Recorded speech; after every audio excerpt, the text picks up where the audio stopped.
हुआ है 2021। तो दोस्तों आप लोगों से एक बार आना ज़रूरी है और एक बार और बेहतरीन बजट, बहुत ही बेहतरीन लाजवाब ऐसा बजट जो आपने ना कभी पहले सुना होगा ना देखा होगा और वो आपको फिर देखने मिला। ठीक उसी तरह जैसे नए नए जुमले हर बार की तरह आ जाते हैं, इनके पास एक से एक बेहतरीन जुमले होते हैं दोस्तों, बेहतरीन जुमले। कभी अच्छे दिन, कभी काला धन, कभी जीएसटी, कभी पाकिस्तान की टिड्डी और आज एक लेटेस्ट एक ऐसा बजट जो पूर्णतः लोगों के लिए फेल, जिसमें कुछ भी नया नहीं, अपितु जो लोगों ने सोचा था कि कुछ हो सकता है कि ये केंद्र की जो सरकार है वो अपनी कुछ गलतियों को शायद सुधार लेंगे, लेकिन वो कुछ देखने नहीं मिला। बल्कि आज उन्होंने असली अपना चेहरा दिखा दिया। कुछ भी नया नहीं, कुछ भी नया नहीं। इनकम टैक्स के लिए कोई स्लैब नहीं। कोरोना में जो लोग चले गए, गुजर गए, जिनका काम छूट गया, बिजनेस टूट गया, काम पीछे रह गया, उनके लिए कुछ नहीं। हाँ, एक नई चीज़ ज़रूर आई है बजट में, आप सुनोगे तो बहुत अच्छा लगेगा आपको। मुझे बड़ा मज़ा आया जान के कि मोबाइल्स के रेट बढ़ेंगे, मोबाइल के पार्ट्स के रेट बढ़ेंगे, चार्जर के रेट बढ़ेंगे। क्यों? क्योंकि मेक इन इंडिया को बढ़ावा देने के लिए इम्पोर्ट टैक्स बढ़ रहा है, इम्पोर्ट ड्यूटी। मतलब मेक इन इंडिया टेक्नोलॉजी अगर बढ़ाई जाए तो बाकी सारी चीज़ों का रेट बढ़ जाएगा। कितना बेहतरीन बजट पास किया है निर्मला सीतारमण जी ने। और एक मज़े की बात देखिए, इस बार बजट का पेपर नहीं छपा, निर्मला जी ने टैब पे उसको डिक्लेयर किया। उनका कहना था कि कोरोना काल में सोशल डिस्टेंसिंग को मद्देनज़र रखते हुए बजट को हम टैब में दिखाएंगे। What a joke. ये बीजेपी की अर्थ जो हमारी जो फाइनेंस मिनिस्टर है वो कहती हैं कि सोशल डिस्टेंसिंग के मद्देनज़र रखते हुए बजट का पेपर नहीं प्रिंट करेंगे, हम लोग टैब से बजट देखेंगे। तो ये जो बीजेपी की रैलियां होती है उसे भी टैब पे कर लेते, वर्चुअल कर लेते सेमिनार। ये शांति निकेतन बंगाल में जो आप लोगों ने तांडव मचा रखा है बीड़म भाड़ करके, कोरोना तो फैलेगा नहीं। सोशल डिस्टेंसिंग एक तरफ से आप बोलते हैं सदन में मेंटेन करने के लिए, ताकि लोग पढ़ के आए ही ना, लोगों को डिटेल मिले ही ना, और आप लोग उसका एक अच्छे तरीके से शोर मचाएं। लेकिन मैं एक बात बोलना चाहूँगा दोस्तों, जिस तरीके से जुमला चल रहा है, आज वो कहते हैं कि जो 75 साल के ऊपर हैं, the people who are above the age of 75 years, pension वाले, उनको इनकम टैक्स फाइल करने की ज़रूरत नहीं है। माननीय मोदी जी एक बार बता दीजिए, 75 साल से ऊपर आजकल जीता कौन है? कितने लोग जीते हैं?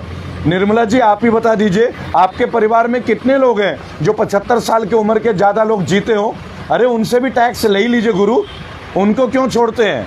बीजेपी की गवर्नमेंट की तो इनकमिंग ही है, आउट गोइंग थोड़ी ना है। आप एक बात सोचिएगा दोस्तों, कितनी विचित्र बात है। वो कहते हैं कि 75 साल के ऊपर के जो पेंशन वाले लोग हैं उनको इनकम टैक्स फाइलने की ज़रूरत नहीं है, मत फाइल करें। अरे 75 तक आजकल जीता कौन है भाई? आजकल तो युवा मर रहा है, जॉब आप देते नहीं है, जॉब के ऊपर कोई बात ही नहीं है। कोरोना के ऊपर आप कहते हैं, वैक्सीन के ऊपर 35,000 करोड़ का आपने बना दिया बजट। अरे कोरोना के दौरान जो लाखों करोड़ों परिवार बर्बाद हो गए, उनके ऊपर कितना करोड़ का बजट है, ज़रा वो भी तो बता दीजिए।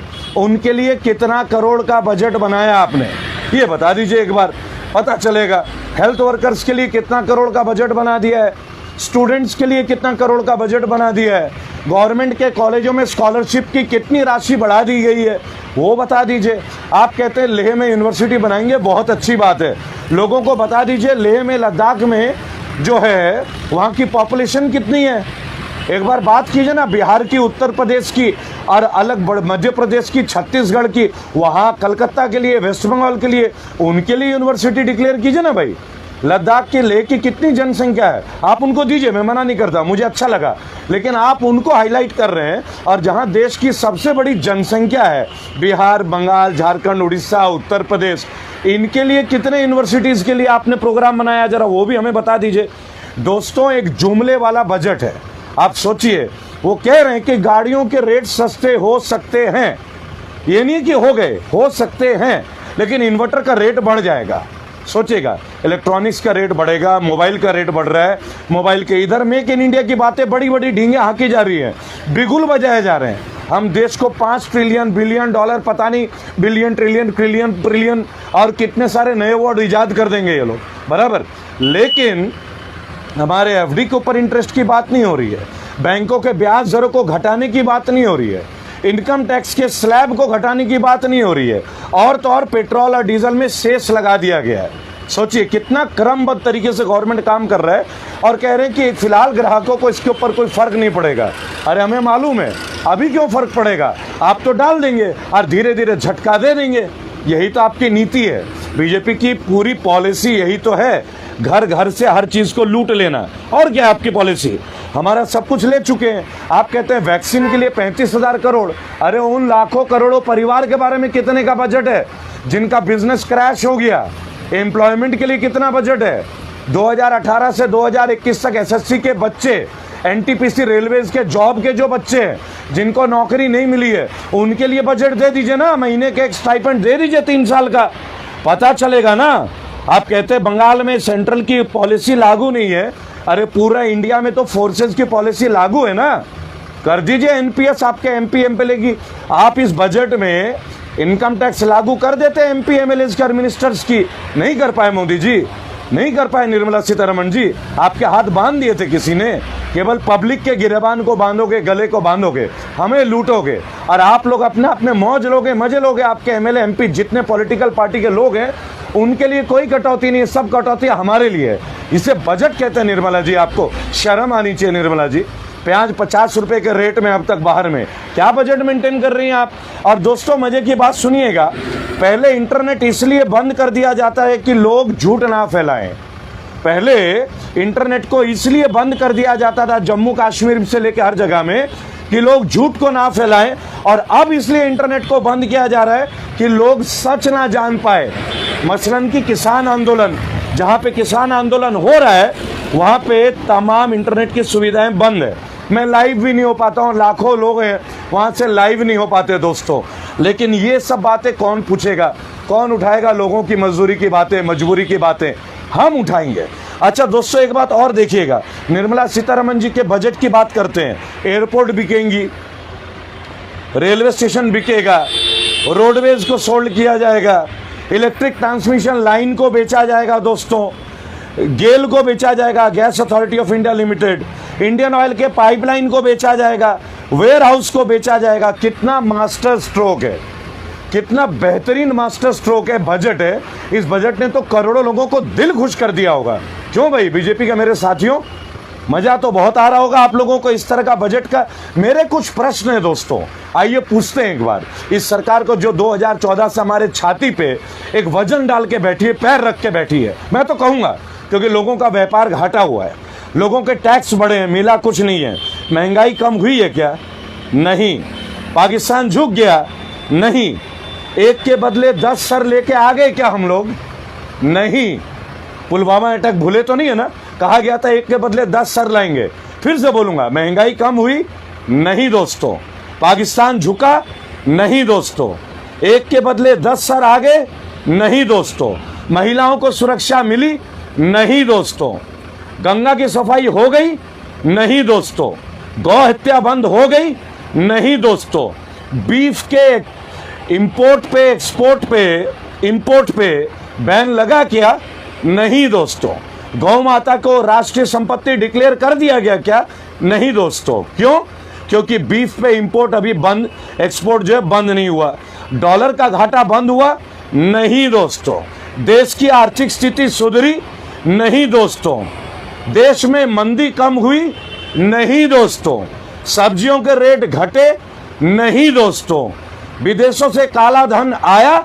नहीं दोस्तों। नोटबंदी से देश को फायदा मिला?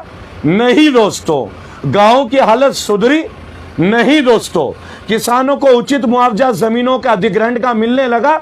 नहीं दोस्तों। किसानों की आत्महत्या बंद हुई? नहीं दोस्तों। किसानों का कर्जा माफ हुआ? नहीं दोस्तों। जातिवाद खत्म हुआ? नहीं दोस्तों। दोस्तों मुझे ये नहीं पता कि आप हिंदुस्तान या भारत बोलते हैं, पर मुझे फर्क तब पड़ता है जब हिंदुस्तान और भारत में ये सरकार फर्क महसूस कराती है। देखिए दोस्तों, एक ऐसा काम नहीं हुआ जो नागरिकों के जीवन के उन्मूलन के लिए, उत्पीड़न के लिए बहुत काम हुए। कोरोना काल में रोड शो हो सकती है, रैली हो सकती है, पर किसान आंदोलन गलत है। सोचिएगा दोस्तों, मैं एक बात बताऊं, सच तो ये दोस्तों कि किसानों का सरकार पे ना भरोसा उठ गया। इसीलिए कहते कि भरोसा बड़ी चीज है, उसे 15 लाख जैसे जुमलों में मत गंवा दो। वो जो जुमला था ना 15 लाख आएंगे, किसानों को आपके ऊपर भरोसा बहुत पहले उठ गया मोदी जी, बहुत पहले उठ गया, आज की बात नहीं है। और मजे की बात सुनिए दोस्तों, अगर 40 सीट वाला विपक्ष किसानों को भड़का रहा है तो 300 सीट वाली ये जो भाजपा की सरकार है, इसे चुल्लू भर पानी में डूब मरना चाहिए। 40 सीटों वाली विपक्ष जो है वो भड़का रहा है किसानों को, ये बीजेपी के बड़े बड़े नेताओं का कहना है दोस्तों। और 303 सीटों वाली बीजेपी की जो बहुमत है, फिर वो क्या कर रहे हैं? अब सोचिए दोस्तों, बीएसएनएल अगर कमा रही होती तो देश के काम आता, लेकिन जियो अगर कमा रही है दोस्तों तो अंबानी और उसके चौकीदार के लिए। अब भी नहीं समझे आप कि कहां पे इशारा जा रहा है। 6 साल में ना दोस्तों ये हाल हो गया हमारा। अगर गलती से इनको 60 साल दे देते ना तो केले के पत्ता अपने कमर में बिछा के झिंगा लाला हुर हुर, झिंगा लाला हुर हुर ये करते हुए घूमते हम लोग सारे। ये आपको सच्चाई बता रहा हूं। और एक बात बता दूं दोस्तों, अनपढ़ होना बुरी बात नहीं है, लेकिन अनपढ़ होकर विश्वगुरु बनाने के जुमले देना ना, ये अत्यंत बुरी बात है। आप एक बात सोचिए, प्राइवेट मंडी की क्या जरूरत है दोस्तों? क्या पहले चावल खरीदे नहीं जाते थे? क्या आईटीसी वाले पहले चावल नहीं खरीदते थे किसानों से? क्यों दोस्तों? क्या तंबाकू नहीं खरीदते थे? अलग से क्या जरूरत है प्राइवेट मंडी बनाने का? एमएसपी की क्या जरूरत है? किसानों से फसल खरीद के एमआरपी पे बेच दो ना और प्रॉफिट बांट दो देश को और किसानों को, बात खत्म। लेकिन ये करना नहीं है ना। मैं आपको एक बात बता दूं, 70 साल में ये पहली सरकार आई है दोस्तों जहां सरकारी तंत्र फेल हो गया है। तमाम सरकारी संस्थाएं बिक रही हैं और प्राइवेटाइज हो रही हैं। अगर देश तरक्की कर रहा होता ना, मेरे बीजेपी के तमाम दोस्त और साथी और मेरे युवा भारतीयों, तो सोचिएगा, देश अगर मजबूत हो रहा होता तो हमारा सरकारी तंत्र भी मजबूत होता। हमारी सरकारी तंत्र को प्राइवेटाइज करने की इतनी जल्दी क्या करने की जरूरत थी? और मैंने एक बात बोलूं, देखिए भगत सिंह ने तो अपनी आवाज उठाने के लिए फांसी लगा ली थी ना दोस्तों। हमारा आप 1-2 पोस्ट भी नहीं कर सकते क्या? बताइए, या यूएपी के नाम से डर ही रहेंगे? अब मैं आपको एक बात बता दूं, सरकार ने किसान आंदोलन के ये जो मौका है ना, अर्नब गोस्वामी, पुलवामा, बालाकोट का जो चैट है, उससे ढकने के लिए अब जीडीपी की बातें नहीं करते, रोजगार की बातें नहीं करते, एसएससी के बच्चों की बातें नहीं हो रही है, एनटीपीसी रेलवे की नौकरी और यूपीएससी के तमाम चीज़ों के बारे में बातें नहीं हो रही है दोस्तों। आखिर किस मुंह से बात करेंगे? नौकरी इनके पास है ही नहीं। अगर अर्नब की जगह राहुल गांधी की कोई बातचीत अभी लीक हो गई होती ना, मीडिया छाती पीट पीट कर रोती, समझ रहे ना दोस्तों। लेकिन ये तो अर्नब है, अर्नब गोस्वामी, बीजेपी के खासम खास गोदी मीडिया के ब्रांड एम्बेसडर। थूकता है भारत तुम पे, थूकता है। अब एक बात बताओ, इसे अप्रत्यक्ष लूट नहीं कहेंगे तो क्या कहेंगे? गाड़ी में लगी हुई नंबर प्लेट को हटा के अब नई नंबर प्लेट लगवाओ, फिर पैसे खर्च करो। मतलब नंबर प्लेट जो है वो गलत है, अब नया नंबर, हाई सिक्योरिटी प्लेट। आप कोरोना काल में देखो सरकार ने पैसे कमाने के क्या तरीके अपनाए। फास्टैग 500-500 रुपए में लगने लगे, 250 रुपए उसमें जमा रहते थे, 250 रुपए की वैल्यू मिलती थी, वो गवर्नमेंट को चली गई। अब वो पता नहीं उस पैसे का क्या होता है नहीं होता है दोस्तों, है ना। अब मजे की बात देखिए, अब हाई सिक्योरिटी नंबर प्लेट, फिर 1000-2000 रुपए खर्च करो, नहीं तो चालान भरो। कोरोना के नाम पे 2-2 हज़ार का चालान, जीएसटी 1-1 लाख 5-5 लाख हजार करोड़ का इनको फायदा हो रहा है दोस्तों। और अगर हम लोग बात उठाएं, हम रेबल हैं, आप सभी रेबल हैं दोस्तों, तो हम लोगों को नक्सलवादी, टुकड़े टुकड़े लोग, गैंग के सदस्य बता दिए जाएंगे। अब आप सोचिए दोस्तों, क्या 2022 और 2024 में इस लुटेरी सरकार को आप लोग आने देंगे? मैं तो नहीं आने दूंगा। मैं अपने हिस्से की जिम्मेदारी निभा रहा हूं और बीजेपी को वोट नहीं दूंगा और पूरा जान लगा दूंगा पूरे देश में लोगों को अवेयर करने में कि इस पार्टी को उखाड़ फेंके देश से। जय हिंद, जय भारत।